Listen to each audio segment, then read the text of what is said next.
నియమాభీలుడగు పతికి పవళుల్ రేలును ఏమరక పరిచరించుచునుండెన్. కత్తి మీద నడిచేవాడు ఎలా నడుస్తాడో అంత జాగ్రత్తగా పగలనక రేయనక ఆయన్ని అనువర్తిస్తూ కాలం గడుపుతాడు. సరే, అనవరత భక్తి బాయక తన పతికిన్ ప్రియము చేసి తద్దయు గర్భం వనురక్తి దాల్చి యొప్పెను దినకర గర్భయగు పూర్వ దిక్సతి ఓలెన్.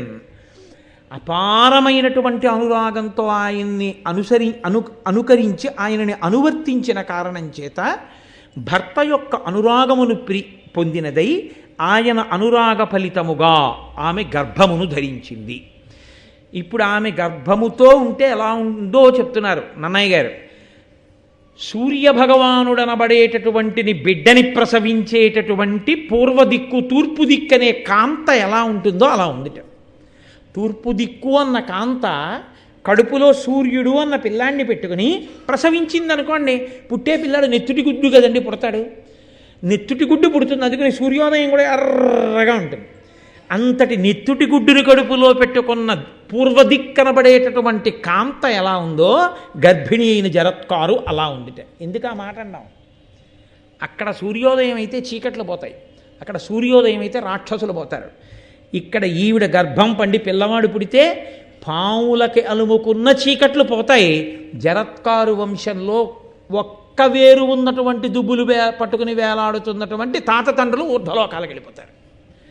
కాబట్టి ఇద్దరినీ అనుగ్రహిస్తాడు సూర్యుడు వచ్చి అనుగ్రహించినట్టు. అందుకని పూర్వ దిక్కుతో పోల్చారు ఆవిడ్ని. సరే, ఒకనాడు ఆయన కృష్ణాజినాన్ని ఆసనంగా వేసుకుని పడుకుని భార్య తొడ మీద తల పెట్టుకుని నిద్రపోతున్నాడు జరత్కారుడు. సూర్యాస్తమయం అయిపోతోంది. ఆశ్రమంలో అందరూ సంధ్యావందనం చేసుకుంటున్నారు. సంధ్యావందనం అత్యంత ప్రధానమైన విషయం. సంధ్యావందనం గురించి చెప్పినప్పుడు ఎంత గొప్ప విషయం చెప్తారంటే అసలు నిజంగా అది ఒక్కటి చేస్తే చాలండి అలా నియమంగా జీవితంలో. ఏ కారణం చేతనైనా సంధ్యావందనాన్ని విడిచిపెట్టి ఎక్కడికైనా వెళ్ళి మళ్ళీ రాత్రి 10 వస్తాననుకుంటే నియమంగా సంధ్యావందనం చేసి ఆయన ఇంటికి వెళ్ళి చెప్పుకోవాలి, అయ్యా ఈ పూట నేను సంధ్యావందనం చేయలేకపోతున్నాను, మీరు సంధ్యావందనం చేసి అర్ఘ్యం ఇచ్చినటువంటి జలములు కొన్ని తీసి పక్కన పెట్టండి, నేను అక్కడి నుంచి తిరిగి వస్తూనే మీ ఇంటికి వస్తాను, మీరు నాకు తీర్థం ఇచ్చిన తర్వాత వెళ్ళి అప్పుడు నేను భోజనం చేస్తాను లేకపోతే పలహారం చేస్తాను. తప్ప సంధ్యావందనాన్ని మానడానికి వీల్లేదు. అంత ప్రధానమైన విహిత కర్మ సంధ్యావందనం. అందరూ సంధ్యావందనం చేస్తున్నారు, ఈయన నిద్రపోతున్నాడు. పైగా సూర్యోదయ సమయమునందు నిద్రపోకూడదు, నిద్రపోయినా కొంత క్షమార్పణ ఉంటుంది. సూర్యాస్తమయ సమయంలో ఎట్టి పరిస్థితుల్లో నిద్రపోకూడదు. కాబట్టి నిద్రపోతున్నాడు ఒక తప్పు, సంధ్యావందనం చెయ్యట్లేదు ఒక తప్పు. లేపకపోతే వేళ పట్టున సంధ్యావందనం చెయ్యాలి కదా, చేస్తానని నీకు తెలుసు కదా, నేను నిద్రపోతున్నానని లేపకపోవడం నా ధర్మాన్ని చెరచడం, నన్ను అగౌరవపరచడం కాదా? మీ అన్నయ్య ఇంటికి వెళ్ళిపోంటే. 2, నిద్రపోతున్న వాణ్ణి లేపడం కన్నా మహాపాపం లోకంలో ఇంకోటి లేదు. అందుకే నిద్రపోతున్న వాణ్ణి నిద్ర లేపితే ధర్మకార్యం చెప్పి నిద్ర లేపాలి. ఏదో ధార్మికమైనటువంటిది ఏదో చెప్పాలి, చెప్పి నిద్ర లేపాలి. ఏది ధర్మం చెప్పకుండా నిద్ర లేపితే మహాపాపాన్ని తీసుకెళ్ళి నిద్ర లేపిన వాడి ఖాతాలో వేస్తారు. ఒరే లే చదువుకొని లేపకూడదు. ఒరే తెల్లవారే ముందు లేచి ఈశ్వరుడికి నమస్కారం చెయ్యాలి కదరా. సూర్యోదయం అయ్యేటటువంటి కాలం బ్రాహ్మీ ముహూర్తం దగ్గరకు వచ్చింది, లేచి ఈశ్వరుడికి నమస్కారం చెయ్యి అనాలి. వాడు ఈశ్వరుడికి నమస్కారం చేయడానికి లేచిన తర్వాత ఇప్పుడు కూర్చొని చదువుకోనాలి. అంతే తప్ప ఏ కారణము లేకుండా నిద్ర లేపకూడదు. ఏదో కారణానికి ఒరే సినిమా టికెట్లు తేవాలి కొంచెం లేపకూడదు. ధర్మకార్యమునకు మాత్రమే నిద్ర లేపాలి. ధర్మకార్యమనగా దైవకార్యమునకే నిద్ర లేపాలి. అందుకే కౌసల్యా సుప్రజా రామ పూర్వా సంధ్యా ప్రవర్తతే ఉత్తిష్ట నరశార్దూలా కర్తవ్యం దైవమాన్నికం. రాముణ్ణి లేపితే ఎందుకు లేవాలో కారణం చెప్పి లేపాడు విశ్వామిత్రుడు. ఈశ్వరుడు పడుకున్నాడని తెలిసిన కాబట్టి కారణం చెప్పాలి. సంధ్యావందనానికి లేపాలి ఇప్పుడు నేను ఇన్ని. కాబట్టి ధర్మలోపం జరగదు, లేపితే తప్పు కాదు. కానీ నేను నిద్రపోతుంటే ఎందుకు లేపావని కోప్పడితే సరే, నేను నిద్రపోతుంటే ఎందుకు లేపావని కోప్పడినా పర్వాలేదు నాకు. ఎందుకని ఆయన ధర్మం నిలబెట్టిందాన్ని అయ్యాను కాబట్టి నిద్ర లేపేస్తాను అని ఆయన్ని నిద్రలేపి ఆశ్రమంలో అందరూ సంధ్యావందనం చేసుకుంటున్నారయా, నువ్వు కూడా సంధ్యావందనం చేసుకోవాలి కదా, లేవండి నిద్ర అంది ఆవిడ. అంటే ఆయన వెంటనే దిగ్గున నిద్రలేచారు. అంటే ప్రతి చిన్న విషయాన్ని ఎందుకు చూపిస్తారో తెలుసా అండి? ధర్మము ఎంత గొప్పదో చూపించడం కోసం. అసలు ఇంట్లో అలా నిద్రలేపడం అన్నది ఒక్కటి అలవాటైతే ఇల్లంతా బాగుంటుంది. భార్య భర్తని లేపినా, భర్త భార్యని నిద్రలేపినా ధర్మం చెప్పి నిద్రలేపాలి. కాబట్టి ఇప్పుడు ఆయన లేచన్నాడు, దేనికి లేపావు? నిద్రపోతున్నవాణ్ణి లేపడం తప్పని నీకు తెలియదా? నా పట్ల అగౌరవం కాదా అన్నాడు. అంటే ఆవిడంది, కాదు, ధర్మం చెడిపోతోంది, అవతల సూర్యాస్తమయం అవుతోంది, సంధ్యావందనం చేయాలి మీరు, కాబట్టి మరి నేను నిద్ర లేపకపోతే మీ ధర్మం పాడవుతుంది, మీ ధర్మం పాడవకూడదు కాబట్టి నిద్ర లేపాను, ఇందులో అగౌరవం ఎక్కడుంది అది. ఆయన ఏమన్నాడో తెలుసా అండి? ఇనుడస్తమింపబోయిన అనగా బోధింపవలెననప్పుడు నా మేల్కనునంతకు నుండక ఇనుడొనరగా అస్తాత్రికేగ నోడడే చెప్పుమా. ఏమన్నావు? నేను నిద్రపోతుండగా నేను లేచి సంధ్యావందనం చెయ్యక ముందు సూర్యుడు అస్తమించడమే ఎంత ధైర్యం సూర్యుడికి! జరత్కారుడు నిద్రపోతున్నాడు, నేను కానీ అస్తమించానా ఆయనకి ధర్మలోపం వస్తుంది. కాబట్టి జరత్కారుడు నిద్రలేచే వరకు నేను అస్తమించని సూర్యుడు ఉండిపోతాడంతే. నా తపో ప్రభావం అటువంటిది, నా శక్తి అటువంటిది. నేను నిద్రలేచే వరకు సూర్యుడు అస్తమించడు. నా గురించి సూర్యుడు అంత భయపడతాడు. సూర్యుడు నా యొక్క శక్తిని అంతగా లెక్క కట్టినవాడు. అటువంటి సూర్యుడు లెక్క కట్టి అస్తమించలేదు, నువ్వు మాత్రం సూర్యుడు అస్తమిస్తాడు, నువ్వు నిద్రలేని నన్ను లేపావు అంటే నా శక్తిని అంత తక్కువ అంచనా వేశావు. ఇది నాకు అగౌరవం కాదా? కాబట్టి నువ్వు మీ అన్నయ్య ఇంటికి వెళ్ళిపో, నేను ఆశ్రమానికి వెళ్ళిపోతున్నాను. ఏమి ప్రారంధం ఎవరైనా ఊహిస్తారా అది? ఆవిడ అన్నగారింటికి వెళ్ళిపోయింది, ఆయన ఆశ్రమానికి వెళ్ళిపోయాడు. పైగా చెప్పాడు, నువ్వు బెంగ పెట్టుకోకు, నీ కడుపులో అగ్నిహోత్రుడు సూర్యుడు ఎటువంటి వాళ్ళో అటువంటి తేజోవంతుడు పెరుగుతున్నాడు. ఆ బిడ్డడు చాలు మన జన్మ తరించింది. అంటే వాళ్ళ జీవితాలు అలా ఉండేవండోయ్. ఒక్కొక్కరు వివాహం చేసుకుంటే అసలు కామదృష్టి లేదన్న స్త్రీనే చేసుకున్నారు. హనుమ చేసుకున్నారు సువర్చనలు. అందుకే ఆమెకి కామదృష్టి లేదు, ఆయనకి కామదృష్టి లేదు. ఇద్దరూ అలా ఉండి తరించారు. వాళ్ళు తరించారంటే వాళ్ళ స్థితి వేరు, ఒకరితో ఒకరికి పోలికుండదు. కాబట్టి బ్రహ్మచర్యంలో సన్యసించిన శంకరాచార్యుల వారికి బ్రహ్మచర్యము సంసారము ఇలాంటివన్నీ చెప్పచ్చా అంటే చెప్పకూడదు, ఎందుకంటే ఆయన సన్యసించారు. కాబట్టి ఇప్పుడు ఆవిడ అన్నగారు వాసుకి దగ్గరికి వెళ్ళిపోయింది, ఆయనేమో ఆశ్రమంలో తపస్సు చేసుకోవడానికి వెళ్ళిపోయాడు. అదొక గొప్ప సంతోషంతో గొప్ప తృప్తితో ఉండేవారు. చాలు, మహాతేజోవంతుని యొక్క కుమారునకు నేను తల్లినయ్యాను, నా జన్మ సార్థకత పొందిందని తృప్తి పొందించేవారు వాళ్ళ రోజుల్లో. అంతకన్నా ఇంకా వాళ్ళకి కామోపభోగం మీద దృష్టి ఉండేది కాదు. కాబట్టి ఆయన తపస్సు చేసుకోవడానికి వెళ్ళిపోయాడు. వెళ్ళిపోయిన తరువాత ఆ పూర్ణతేజుడు అపగత పాపుడు అపాకృత భవాను బంధుడు నిజ మాతా పితృపక్ష ప్రబల భయాపహుడు ఆస్తికుడు ఉదితుడై పెరిగే ప్రభన్. ఆ పిల్లవాడు ఆస్తికుడు అనబడేటటువంటి పేరుంచబడిన పిల్లవాడు ఆ జరత్కారు యొక్క గర్భంలో నుండి పుట్టాడు. ఆయన పూర్ణమైనటువంటి తేజస్సు కలిగినటువంటి వాడు, అసలు పాపము తనకి అంటనివాడు, భవబంధములకు చిక్కనివాడు, పుడుతూనే అటు తల్లివేపు వాళ్ళని ఇటు తండ్రి వేపు వాళ్ళని కూడా తరింపచేసినవాడు. ఎందుకని? ఇప్పుడు జరత్కారుడికి పిల్లలు పుట్టారు కాబట్టి ఆ ఒంటి వేరు పట్టుకుని విరాలాడుతున్న వాళ్ళు ఊర్ధ్వలోకాలకు వెళ్ళిపోయారు. ఇటు జరత్కారువుకి పిల్లాడు పుట్టాడు కాబట్టి ఈయన వలన సర్పయాగంలో పడిపోయేటటువంటి పాములైన మేనమామలందరూ బతుకుతారు. కాబట్టి పుట్టడంతోనే అసలు ఏ తపస్సు చెయ్యకుండానే ఇరువంశాలను ఉద్ధరించినటువంటి మహాపురుషుడు ఆస్తికుడు. ఆయన చవనసుతుడైన ప్రమతితో చదివే సకల వేదాంగంబులు నిజ విమల బుద్ధి నిరిగే సకల శాస్త్రంబుల ఎల్లయందు అధిక సాత్వికుడు ఆస్తికుడు అనగజనులు. ఆయన చవనుని యొక్క కుమారుడైనటువంటి ప్రమతి దగ్గర విద్యాభ్యాసం అంతా చేశాడు. ఎందుకు వచ్చింది ఈ మాట? ఎక్కడ విడిచిపెట్టిన కథ ఇక్కడికి వచ్చి మళ్ళీ కలుసుకుంది.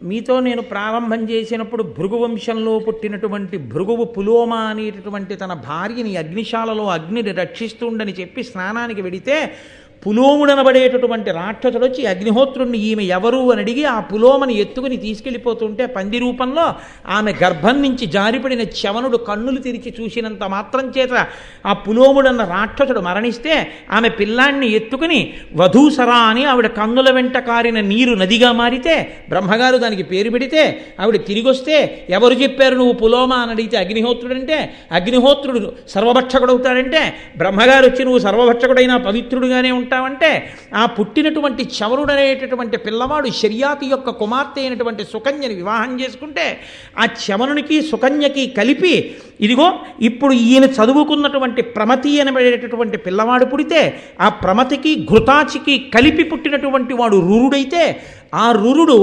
విశ్వావసువు మేనక కలిసినప్పుడు పుట్టినటువంటి పిల్లయైన ప్రమద్వర స్థూలకేశుడనేటటువంటి ముని ఆశ్రమంలో పెరుగుతున్నప్పుడు ఆమెని పాము కరిస్తే పెళ్లి చేసుకుందాం అనుకున్నప్పుడు ఆయన తన తపస్సు ధారపోస్తానంటే దేవదూత వచ్చి మాట్లాడితే తన ఆయుర్దాయంలో సగభాగం ఇస్తే ప్రమద్వర బతికితే ప్రమద్వరని పెళ్లి చేసుకున్న రురుడు పాముల మీద కోపం వచ్చి కనపడిన పాముల్ని కర్ర పెట్టి కొడుతుంటే ఒక పొదలో డుండుబమనేటటువంటి ఒక వృద్ధపాము కనపడితే ఆ విషం లేని పాము పైకి లేచి నేను సహస్రపాదుడనేటటువంటి మునిని ఖగముడు అనబడేటటువంటి నా స్నేహితుడి మీద గడ్డిపాముని వేయడం వల్ల ఆయనకి కోపం వచ్చి నువ్వు విషం లేని పామువై రురుడు కర్రతో కొట్టినప్పుడు నీకు శాప విమోచనం అవుతుందని అనుగ్రహిస్తే అదిగో ఆ రురుడు కర్ర పట్టుకుని కనబడితే స్థూలకేశుడికి ఆ సహస్రపాదుడికి ఆ రోజున శాప విమోచనమైతే ఆయన రురుడికి ధర్మమంతా చెప్పిన తర్వాత బ్రాహ్మణ ధర్మాన్ని తెలుసుకుని ఆయన హింసా కార్యాన్ని విడిచిపెడితే అదిగో ఆ రురుణ్ణి చూసినటువంటి ఆ సహస్రపాదుడు ఆ రోజున నీ తండ్రి అయినటువంటి ప్రమతి యొక్క శిష్యుడైన ఆస్తికుడు సర్పయాగాన్ని ఆపాడు నువ్వు పావుల్ని చంపుతావేరా అన్నాడంటే ఈ మాటలు వింటున్నటువంటి సౌతి పురాణం చెప్తున్నప్పుడు శౌనకాది మహర్షులందరూ కూడా ఎవరా ఆస్తికుడని అడిగితే వినతా కదురు ఆ కథ దగ్గర నుంచి ఇదిగో ఇవాళ ఇప్పుడు పుట్టినటువంటి ఆస్తికుడి వరకు కథ వచ్చింది దాన్ని మీరు అలా కలుపుకోవచ్చు. కాబట్టి ఇప్పుడు ఈ ఆస్తికుడు చవనుని యొక్క కుమారుడైన ప్రమతి దగ్గర చదువుకున్నాడు. చదువుకుని విద్యాభ్యాసం చేసి సర్వశాస్త్రములను నేర్చుకున్న తర్వాత ఈయన పరమ సంతోషంగా పెరిగి పెద్దవాడయ్యాడు. ఇప్పుడు కథ మళ్ళీ ఇంకొక భాగం వైపుకి వెడుతోంది. పరీక్షిన్ మహారాజు గారి దగ్గరికి ఉదంకుడు వెళ్ళాడు. వెళ్ళి సర్పయాగం చెయ్యమని తన కోపాన్ని జనమేజయుడి మనసులోకి ప్రవేశించేటట్టుగా మాట్లాడాడు.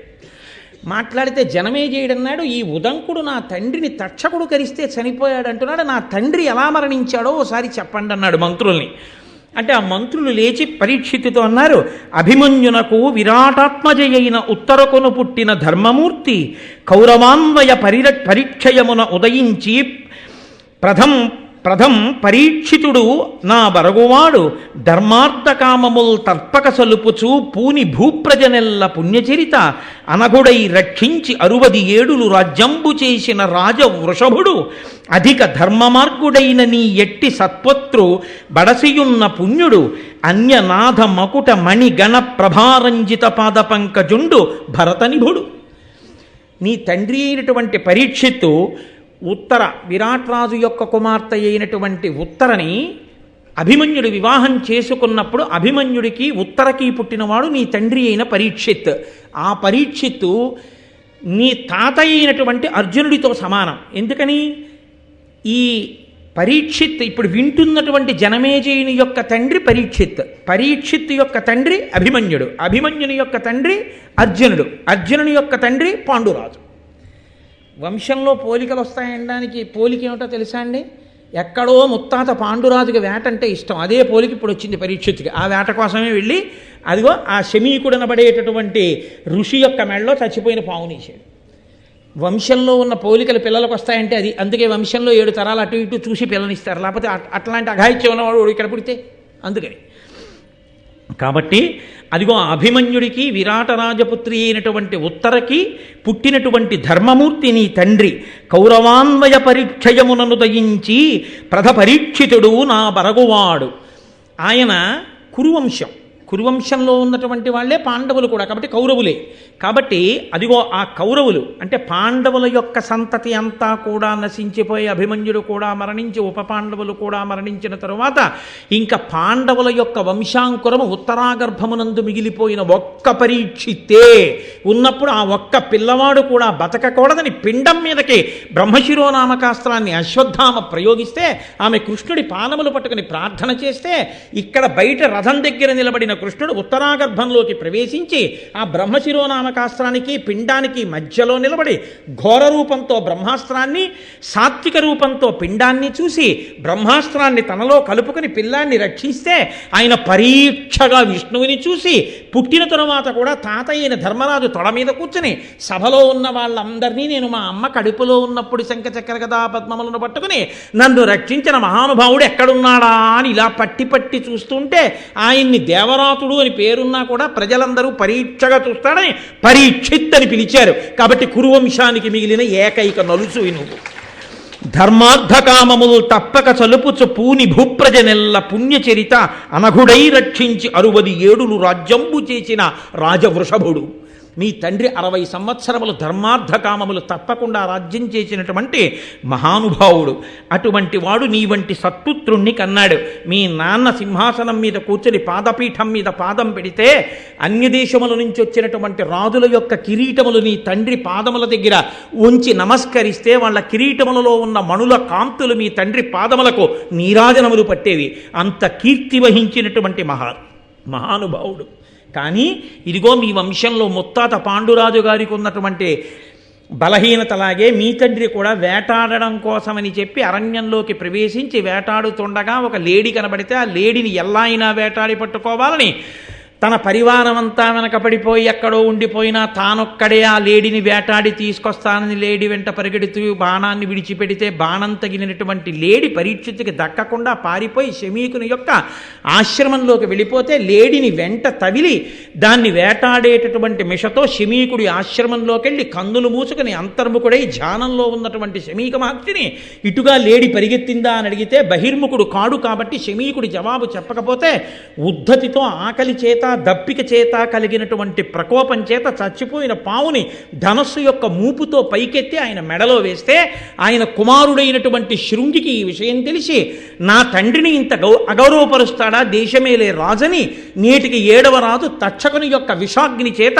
నా తండ్రి మూపురమునందు మృత సర్పాన్ని వేసినటువంటి పరీక్షిత్తు తక్షకుని అగ్నిజ్వాలల యందు కాడి బూడిదగుగాక అని శాపవాక్కు విడిచిపెట్టి తండ్రి దగ్గరికి వచ్చి అభివాదం చేసి గోత్రనామాలు చెప్పుకుని భూమి మీద పడి నమస్కరిస్తున్న సమయంలో ఆ మహానుభావుడు శమీకుడు కన్నులు విప్పి తన కొడుకైన శృంగిని చూసి ఏరా బాధగా ఉన్నావని అడిగితే నాన్నగారు మీ మూపు మీద పరీక్షిత్ మృత సర్పాన్ని వేశాడు, కోపం వచ్చినేటికి 7వ నాడు ఆయన మరణించాలని నేను శాపవాక్కు విడిచిపెట్టాను, అదిగో ఆ మూపురం మీద పాము తీశాను, నాకు చాలా బాధ కలిగింది నాన్నగారు ఆ పరీక్షిత్తు చేసినటువంటి దుష్కృత్యానికంటే.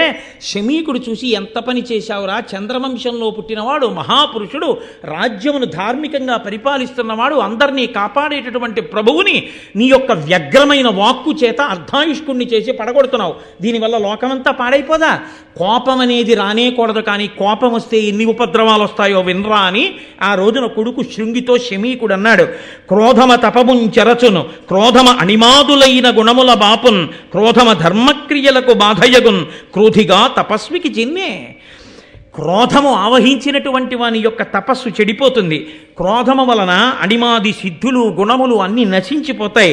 క్రోధము ధార్మికమైనటువంటి పనులు చెయ్యనివ్వదు. క్రోధమున్నటువంటి వాడు ఇక తపస్వి ఎలా అవుతాడు? క్షమలేని తపసితనమును ప్రమత్తు సంపదయు ధర్మ బాహ్య ప్రభు రాజ్యము భిన్న కుంభమునతో యముల బట్టుల అధ్రువంబులకు ఇవియల్లన్. క్షమలేని తపసితనమును, ఓర్పు లేనటువంటి తపస్సు, అలాగే పరాకుగా ఉండకపోవడం వల్ల ఐశ్వర్యం నిలబడకపోవడం అనేటటువంటి లక్షణం. అంటే పరాకు ఉన్నటువంటి వాడికి ధనం ఉంటుంది, పరాకు లేకపోవడం అనేటటువంటి వాడికి ధనం జారిపోయినట్టు ధర్మం విడిచిపెట్టినటువంటి రాజుకి రాజ్యం ఎలా నశిస్తుందో అది పగిలిపోయిన కుండలో పోసినటువంటి నీరు కారిపోయినట్టే.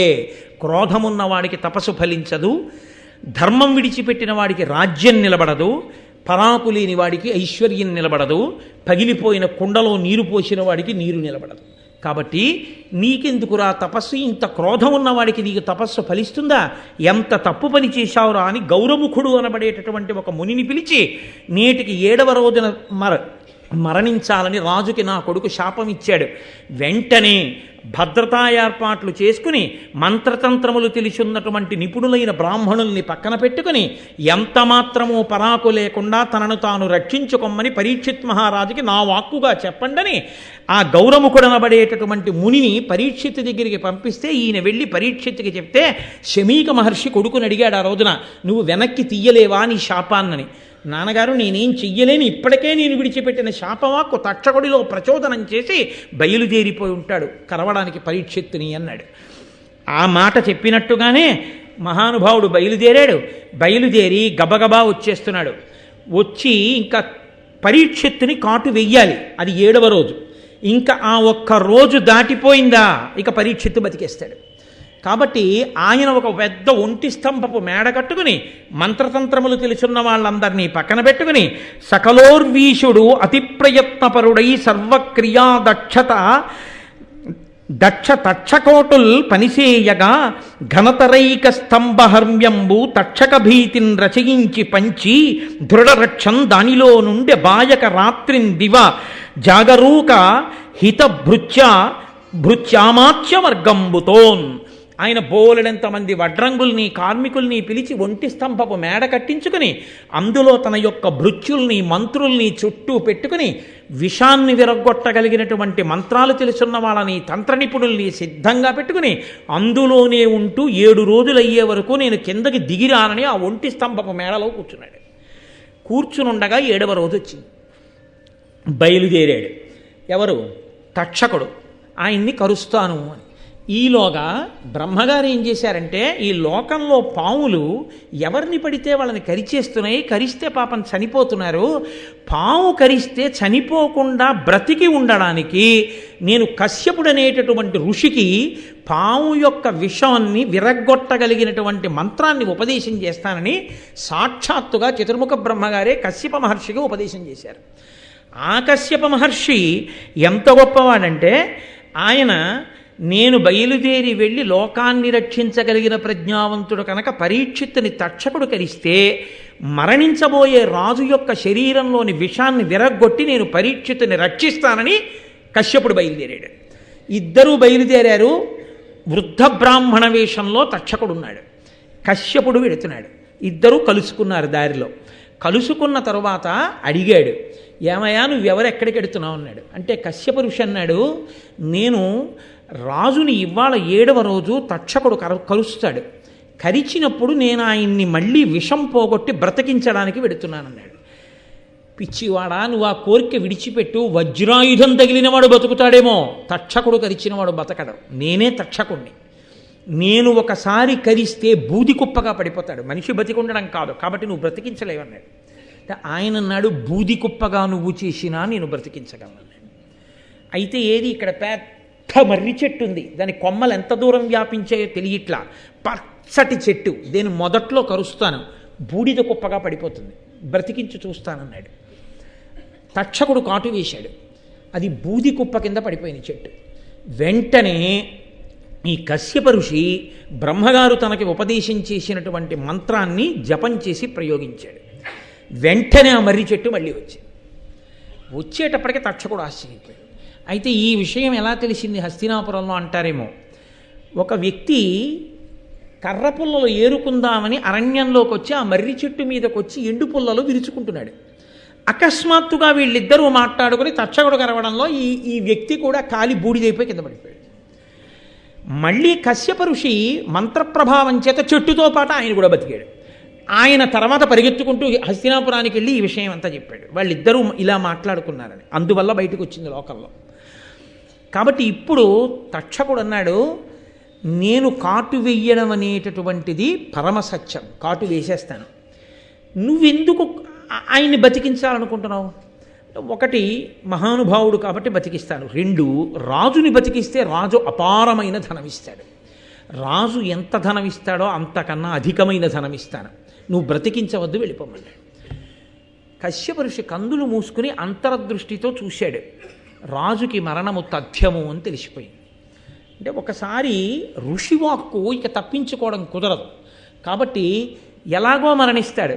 కాబట్టి నేను ఈ డబ్బు తీసుకుని వెళ్ళిపోదామని ఆయన తక్షకుడు ఇచ్చినటువంటి డబ్బు పెట్టుకుని కశ్యప ఋషి వెళ్ళిపోయాడు.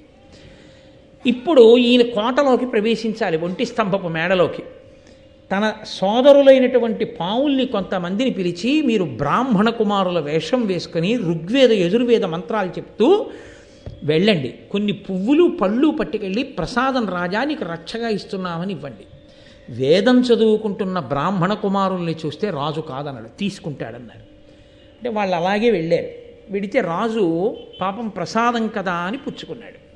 పుచ్చుకొని ఆయన ఆ పళ్ళు తన చుట్టూ ఉన్న మంత్రులకి ఇస్తున్నాడు. ఇస్తూ చాలా ధైర్యంగా ఆయన ఆ మంత్రులతో ఒక మాట అన్నాడు. సూర్యులనున్న మంత్రులను చుట్టములన్ కడుకూర్చు మిత్రులన్ సరబలండు చూచి మునిశాపతి నంబులు ఒవుదించే అంభోరుహమిత్రుడస్తగిరి పొందెడునంచొగి తత్ఫలావలుల్ వారలకెల్లబెట్టి అనవజ్యుడు తనొక పండు చెచ్చరన్. అదిగో సూర్యాస్తమయం అయిపోతోంది, పశ్చిమ దిక్కున గురుక్కిపోతున్నాడు సూర్యుడు. 7వ రోజు అయిపోయింది, కాబట్టి ఇంక శాపం నేను చేయదు, నేను బతికేసినట్టే. కాబట్టి ఇది ప్రసాదం బ్రాహ్మణ కుమారులు తెచ్చారు, మీరు తినండి అని వాళ్ళందరికీ పెట్టి ఒక పండు తీసి నేను తింటానని ఆ పండుని ఇలా విప్పాడు. విప్పగానే కునివృచ్చుడు లోపల నల్లని క్రిమియై తోచి చూడలత్తుకవర్ణంబున పామి విషవహ్నులు తనుకగా గురువీరు కరచి తక్షకుడరిగెన్. ఆ పండిలా విప్పేటప్పటికే నల్లటి గుడ్లతో ఒక పురుగు కనపడింది. ఆ పురుగు మెల్లగా ఎర్రటి రంగుతో రక్తవర్ణంలో పాము అయింది. ఆ పాము తక్షకుడు. అది వెంటనే రాజుని కరచి పెద్ద స్వరూపాన్ని పొంది అగ్నిహోత్రాన్ని చిమ్మి అక్కడ ఉన్నటువంటి మేడని కూడా కాల్చేసి దూకి పారిపోయింది. అలా నీ తండ్రి చచ్చిపోయాడయా అన్నాడు. అంటే జనమేజయుడు మనసు ఎలా ఉంటుంది? ఆయన చాలా వ్యగ్రత పొందాడు తక్షకుడి మీద. నిజంగా కూడా తక్షకుడు యుక్తాయుక్త విచక్షణ లేని పాము. కాబట్టి ఇప్పుడు మంత్రులు అన్నారు, కాదన కిట్టిపాటి అపకారము తక్షకుడేక విప్ర సంబోధన చేసే నృపపుంగవ నీవు అనేక భూసురాపాదిత సర్పయాగమున భస్మము చేయము తక్షకాది కాకోదర సంహతిన్ హుతమహోగ్ర సమగ్ర శిఖాచయంబులన్.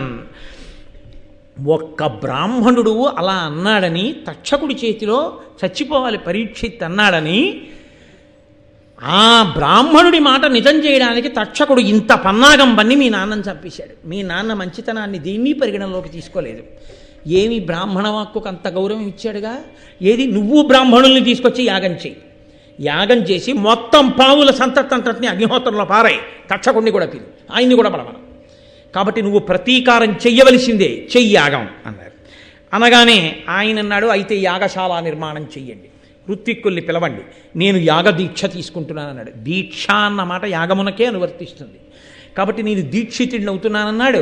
యాగశాల నిర్మాణం చేశారు. యాగశాల నిర్మాణం చేసినా, ఇల్లు కట్టినా వాస్తు అన్నదానికి దాని యొక్క ప్రభావం దానికి ఉంటుంది అని శాస్త్రం చెప్తాం. ఎవరు ఏ మాటలు చెప్పినా మనం శాస్త్రాన్ని నమ్మిన వాళ్ళమైనప్పుడు మనం అలాగే మాట్లాడవలసి ఉంటుంది, మనం అలాగే పాటించవలసి ఉంటుంది. కాబట్టి అందులో ఒక పౌరాణికుడు, ఒక మహానుభావుడు, శాస్త్రములు తెలుసున్నవాడు వచ్చి జనమేజయుడితో అన్నాడు, అనగా ఈ యజ్ఞము విధి సనాధరుత్తి ప్రయోగ సంపూర్ణం వయ్యును గడచన నేరదు నడుమన యుడుగును భూసురోత్తమ నిమిత్తమునన్. ఈ యాగశాల నిర్మాణంలో దోషం ఉంది.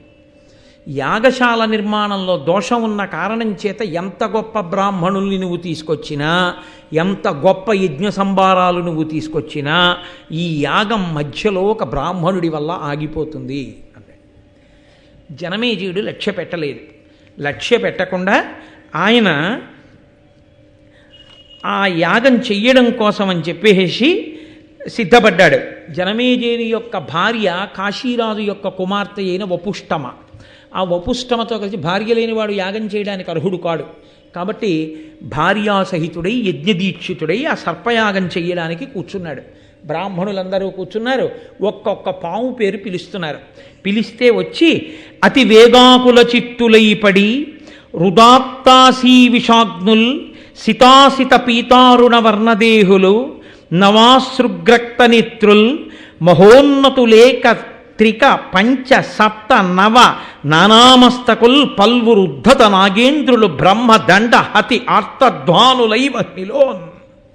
బ్రహ్మదండం పెట్టి కొడితే పడిపోయినట్టుగా ఒక్కొక్క పేరు చెప్పి బ్రాహ్మణులు పిలుస్తుంటే ఋత్విక్కులు 1 పడగ పాము, 3 పడగల పాములు, 5 పడగల పాములు, 9 పడగల పాములు, పెక్కుతలలు కలిగినటువంటి పాములు, పసుపు రంగు పాములు, తెల్ల రంగు పాములు, ఎర్ర రంగు పాములు, నల్ల రంగు పాములు, పొడుగు పాములు, పొట్టి పాములు, లావు పాములు, సన్న పాములు, ఇన్ని పాములు ఆకాశంలో గిరగిరా తిరుగుతూ విషాన్ని చిమ్ముతూ అగ్నిహోత్రంలో పడిపోయి తలలు పగిలిపోతుంటే పెటిల్ల శబ్దం చేస్తూ అరుస్తూ విషం జిమ్ముతూ అగ్నిహోత్రంలో కాలిపోతుంటే దిక్చక్రమంతా సర్పముల యొక్క వింతధ్వనులతో మారుమోగిందిట.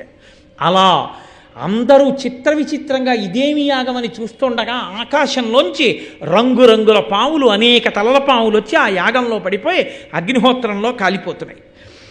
తక్షకుడు భయపడిపోయి తక్షకుడతి భీతుండై ఈ క్షణమున అరిగే సురగణాధిప నన్ను రక్షింపుమరక్షింపుమరక్షింపుమయనుచు ఆ పురందరు కడకు. తక్షకుడు భయపడిపోయి, దేవేంద్రుడు ఆయనకి స్నేహితుడు, వెళ్ళి రక్షించు రక్షించు రక్షించు అని ఇంద్రుడి చాటున దాక్కున్నాడు.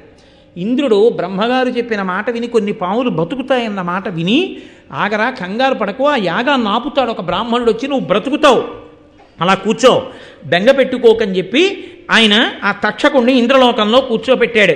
ఇంతలోకే మహానుభావుడు వాసుకి గబగబా పరిగెత్తుకుంటూ చెల్లెలి దగ్గరికి వెళ్ళాడు. వెళ్ళి, అమ్మా, ఈ మహానుభావుడు జనమేజయుడు చేస్తున్న యజ్ఞంలో నీ సోదరులమైనటువంటి మా జాతి అంతా పడిపోతోంది, ఇప్పటికే కొన్ని లక్షల పాములు కాలిపోయాయి, వెంటనే నా మేనల్లుడైన ఆస్తికుణ్ణి పంపించమ్మా, నీ పేరు జరత్కారు, నిన్ను జరత్కారునకిచ్చి వివాహం చేసింది మీ ఇద్దరికీ పుట్టే పిల్లాడి వల్ల సర్పజాతిని కాపాడడానికి, కాబట్టి వెంటనే నీ కొడుకుని పంపు అన్నాడు. అంటే కడవడి మున్ను నింగడుకొని పడినవియు కాని కద్రాసుతులన్ పడనీకింక అవశ్యము నుడిగింతును సర్పయాగ మోడకుడింకన్. మీరు బెంగ పెట్టుకోకండి, పడిపోయిన కద్రోపుత్రులు పడిపోయారు, మిగిలిన వాళ్ళని రక్షించే భారం నాది అని ఆస్తికుడు బయలుదేరి జనమేజయుడు చేస్తున్నటువంటి ఆ సర్పయాగశాలలోకి ప్రవేశించాడు. ప్రవేశించగానే మహాతేజోమూర్తి ఆ ఆస్తికుడు నడిచొస్తుంటే రాజు, ఋత్విక్కులు అందరూ ఆయన వంక చూస్తున్నారు. ఆయన అన్నాడు, రజనీనాథ కులైక భూషణుడవై రాజర్షివై దారుణీ ప్రజనెల్లం దయతోడ ధర్మచరితం బాలించుతున్ దుంటి ధర్మజు నాభాగు భగీరథున్ దశరథున్ మాంధాతృ రామున్ రఘున్ విజయున్ పోలితి సద్గుణంబుల జగద్విఖ్యాత పరీక్షిత. మహానుభావ పరీక్షిత్తు, నీవు రజనీనాథ కులైక భూషణుడవై రాజర్షివై, చంద్రవంశంలో పుట్టినటువంటి గొప్ప రాజువై రాజర్షివై ప్రజలందరినీ దయతో ధర్మంతో పరిపాలన చేస్తూ ఆనాడు ధర్మరాజు, నాభాగుడు, భగీరథుడు, దశరథుడు, మాంధాత, రాముడు, రఘుమహారాజు, అర్జునుడు ఎలా పరిపాలన చేశారో అలా పరిపాలించావయ్యా. కువలయంబున వారి కోరిన కోర్కికిం తగనీవు పాండవకులంబు వెలుంగ పుట్టి దృఢంబుగా నృపలక్ష్మితో అవని రాజ్యభరంబు దాల్చిన అంత నుండి మఖంబులంది విరియిష్ట ధనంబులిచ్చుట తృప్తులైరి మహాద్విజుల్. నాయన, ఈ భూమండలానికంతటికి నువ్వు చక్రవర్తి అయిన తరువాత నీ రాజ్య పరిపాలనలో నువ్వు అనేకమైన యజ్ఞయాగాది క్రతువులు చేస్తూ ఋత్విక్కుల్ని పిలిచి నువ్వు ఇచ్చినటువంటి సంభావనల చేత, ఆ యజ్ఞ దీక్షితులైనటువంటి ఋత్విక్కులకి నువ్వు ఇచ్చినటువంటి దక్షిణల చేత బ్రాహ్మణులందరూ ఎంతో తృప్తి పొంది ఉన్నారు. ఈ స్తోత్రం చెయ్యడంలో ఒక రహస్యం ఉంది, దాని చివర మీకు దాన్ని చెప్తాను. వితతమఖ ప్రయోగ విధివిత్తము ఉత్తమధీయతుల్ జగన్నుత సుమహాతపోధనులు అనుగ్రహ నిగ్రహ శక్తియుక్తులీక్రతువున ఋత్వికుల్ కమలగర్భ సమానులు పూర్వ దిక్పతి క్రతువున యజకోత్తముల కంటే ప్రసిద్ధులు సర్వ విద్యలం. నువ్వు ఇక్కడ నిమంత్రణం చేసినటువంటి ఋత్విక్కులున్నారే, వాళ్ళు ఆగ్రహించినా అనుగ్రహించినా ఏదైనా చెయ్యగలిగినటువంటి సమర్థులు. ఒకానొక నాడు బ్రహ్మగారు చేసినటువంటి యజ్ఞం ఉందే పూర్వదిక్కున, ఆ చేసినటువంటి యజ్ఞం కన్నా ఇవాళ నువ్వు చేస్తున్నటువంటి యజ్ఞం, ఇక్కడ కూర్చున్నటువంటి ఈ ఋత్విక్కులు గొప్పవాళ్ళయా. అమ్మనుజేంద్రుడైన నలు యజ్ఞము ధర్మరాజ రాజసూయ యజ్ఞము ప్రయాగ చేసిన ప్రజాపతి యజ్ఞము, పాశపాణి యజ్ఞమును, కృష్ణు యజ్ఞము, నిశాకరు యజ్ఞము, నీ మనోజ్ఞ యజ్ఞమ్మును ఒక్క రూప విలసన్ మహిమం గురువంశవర్ధన కురువంశవర్ధన. ఓ కురువంశవర్ధన, పరీక్షిత్తు, నువ్వు చేసినటువంటి ఈ యాగం ఎంత గొప్పదో తెలుసా? ఒకనాడు మహారాజు అయినటువంటి నలుడు చేసిన యజ్ఞం, ధర్మరాజు చేసిన రాజసూయాగం, ప్రయాగలో బ్రహ్మగారు చేసినటువంటి యజ్ఞం, పాశం చేతిలో పెట్టుకునేటటువంటి వరుణుడు చేసినటువంటి యజ్ఞం, కృష్ణుడు చేసినటువంటి యజ్ఞం, చంద్రుడు చేసినటువంటి యజ్ఞం, నువ్వు చేసిన యజ్ఞం, ఇవయ్యా యజ్ఞాలంటే. ఎంత గొప్ప యజ్ఞం చేశావయ్యా! అసలు యజ్ఞాలకన్నిటికీ నీ యజ్ఞం ఎందుకు గొప్పదో తెలుసా? ఒక మహానుభావుడు ఇక్కడ కూర్చున్నాడు ఈ యజ్ఞంలో. విద్వన్ముఖ్యుడు ధర్మమూర్తి త్రిజగద్విఖ్యాత తేజుండు కృష్ణద్వైపాయనుడే గుదించి సుత శిష్య బ్రహ్మ సంఘంబుతో సద్వద్యుండు సదస్యుడయ్యే అని శక్యంబె వర్ణింప సాక్షాద్విష్ణుండవ నీవు భూపతులలో కౌరవ్య వంశాగ్రణి. మహానుభావుడు, అపారమైన విద్వత్తు కలిగిన వాడు, ధర్మమూర్తి, 3 లోకములయందు ఖ్యాతి గడించినటువంటి వాడు, కృష్ణద్వైపాయనుడన్న పేరు కలిగినటువంటి వాడు, వేదవ్యాసుడు శిష్య ప్రశిష్యులతో వచ్చి ఈ యాగంలో కూర్చుని ఈ యజ్ఞాన్నంతటినీ పరీక్షిస్తున్నాడు, పరిశీలనం చేస్తున్నాడు. అంతటి మహానుభావుడు వచ్చి కూర్చున్నాడంటే ఈ యాగం ఎంత గొప్పదో ఇంకా వేరే చెప్పాలా నాయనా? ఆర్తిహర క్రియాభిరతుడై కృతసన్నిధి అయి ప్రదక్షిణావర్త శిఖగ్రహస్తములవహ్ని మహాద్విజ దివ్యమంత్ర నిర్వర్తిత హవ్యముల్కొనుచు వారిజవైరికులీష నీకు సంపూర్త మనోరథంబులను పుణ్యఫలంబులనిచ్చుచుండెడన్.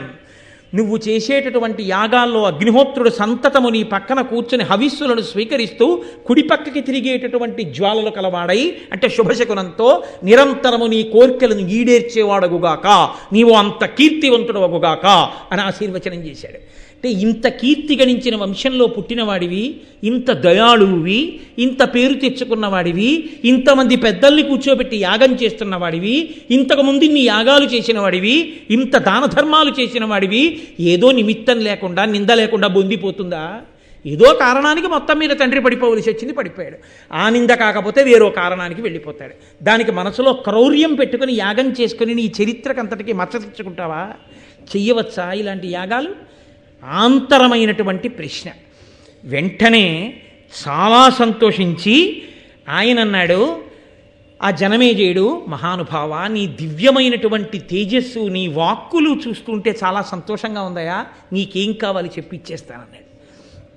వెంటనే ఆస్తికుడు అన్నాడు, మానిత సత్యవాక్య అభిమన్యుకులోద్వహ శాంతమన్యు సంతానుడవై దయాభినిరత స్థితి నీవు మదీయ బంధు సంతాన మనోజ్వరంబు పరతంబుగా నాకు ప్రియంబుగా మహోర్వీనుత సర్పయాగముడి వింపము కావుము సర్పసంహతిన్. నీవు నా బంధువులైనటువంటి సర్పములన్నీ ఇందులో పడిపోయి ఇలా కాలిపోయి మరణించకుండా వాళ్ళ మనోవేదన తీరేటట్టుగా, నేను సంతోషించేటట్టుగా నీవు దయతో, ప్రాణుల పట్ల కక్ష పెంచుకోవడం అనేటటువంటిదే విషం, ప్రాణుల పట్ల దయ పెంచుకోవడమే అమృతం. కాబట్టి నాయనా, నువ్వు వేరుగా అమృతం తాగక్కర్లేదు, దయతో ఉండడమే అమృతం తాగడం. కాబట్టి ఆ కక్ష అన్నది పక్కన పెట్టి దయ అన్నదాన్ని నీ మనసులోకి తెచ్చుకో. ఎందుకు ఇంతమందిని కాల్చాలి, ఒకణ్ణి చంపినందుకు ఇంతమందిని చంపడమా అన్న భావనతో ఆలోచించు, నీకు చంపబుద్ధి ఇది. కాబట్టి పరమదయతో ఈ యజ్ఞాన్ని ఇక్కడతో ఇంకా ఆపు చేసి, చనిపోయిన వాళ్ళు చనిపోయారు, ఇంకా ఇప్పటికైనా ఆపితే నా బంధుకులం, నా తల్లివేపు బంధువులు సర్పాలు, మిగిలిన వాళ్ళు సంతోషిస్తారు. అనిన సదస్యులందరూ ప్రియంబున ఇట్టి విశిష్ట విప్రముఖ్యునకు మహాతపోధననకుంతకు పాత్రునకెద్ది ఇచ్చినన్ ఘనముగన క్షయంబగును కావున ఈ ద్విజనాథు కోర్కె పెంపున వృధసేయగాతకదు భూవలయేశ్వర ఇమ్ము నిమ్మితోన్. ఇటువంటి మహానుభావుడు, తేజోమూర్తి, తపశ్శాలి అయినటువంటి వాడు సభామంటపంలోకి వచ్చి నాకు ఇది కావాలి అని అడిగితే అది ఇచ్చినంత మాత్రం చేత అక్షయమైనటువంటి ఫలితాలను ఇస్తుంది. అంతటి మహానుభావుడు వచ్చి యాచించడమే గొప్ప. అటువంటి వాడు వచ్చి యాచించడం కన్నా అదృష్టం ఏముంటుందయా? ఇవాళ నువ్వు యాగం ఒకందుకు మొదలెట్టావు, నీ అదృష్టం పండి ఆయన ఒకందుకు వచ్చాడు. ఆయన మనస్సులో పుట్టిన కోరిక తీర్చి నువ్వు ఈ యాగం ఆపేయి. ఆయన మనసు సంతోషించిందా, నువ్వు అపారమైనటువంటి పుణ్యాన్ని పొందుతావు. కొడుకంత పుణ్యం చేశాడా, నీ తండ్రి ఉన్నత గతులు పొందుతాడు. ఇంకింతకన్నా ఏం కావాలి? కాబట్టి ఆపేశాయి యాగాన్ని అన్నారు.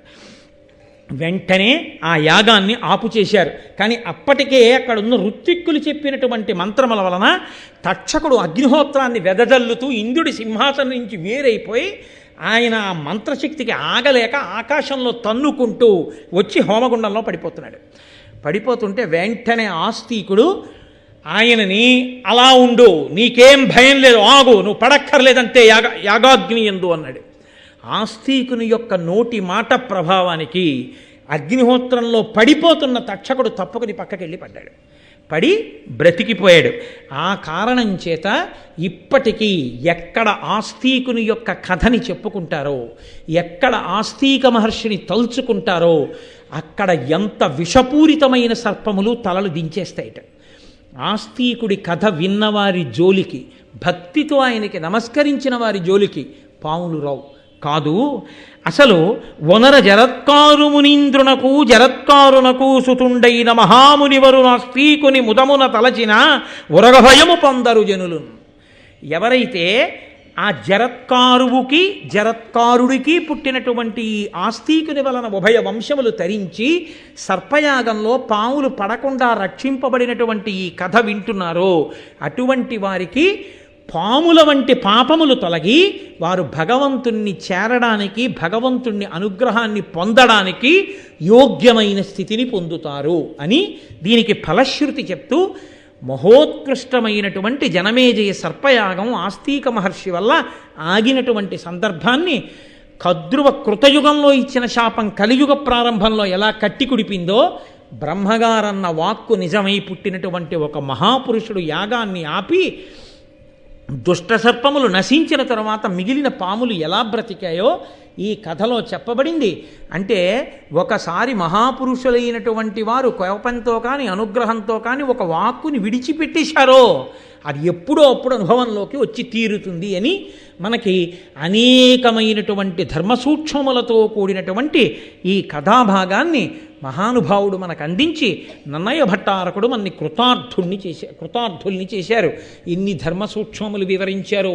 మీరు దీన్ని జాగ్రత్తగా గమనిస్తే ఎన్నో చోట్ల వ్యగ్రతతో విడిచిపెట్టినటువంటి వాక్కు బ్రహ్మదండము కన్నా గొప్పదై పడగొట్టేస్తుంది అని చూపిస్తుంది. అందుకే తపస్సు చేయడం గొప్ప కాదు, తపస్సు చేసినటువంటి వాడు నిగ్రహాన్ని పొంది ఉండడం కూడా అంతే అవసరమై ఉంటుంది. శృంగి వాక్కు విడిచిపెట్టాడు, శమీకుడు అడిగాడు ఉపసంహారం చేయమని. నాన్నగారు నేను శాపవాక్కు విడిచిపెట్టింది అప్పుడే తక్షకుడిలో ప్రచోదనం చేసేసింది, కాబట్టి నేను వెనక్కి తీలేనన్నాడు. కద్రువ విడిచిపెట్టింది, వెనక్కి తీలేకపోయింది. బ్రహ్మగారు అనుగ్రహవాక్కు విడిచిపెట్టాడు, రక్షింపబడ్డాయి. కోపంతో విడిచిపెట్టిన వాక్కు భూతదయలేనటువంటి పనియే విషము. భూతదయ సకల ప్రాణులు సంతోషంగా ఉండాలనేటటువంటి మనసుతో జీవించడమే అమృతం.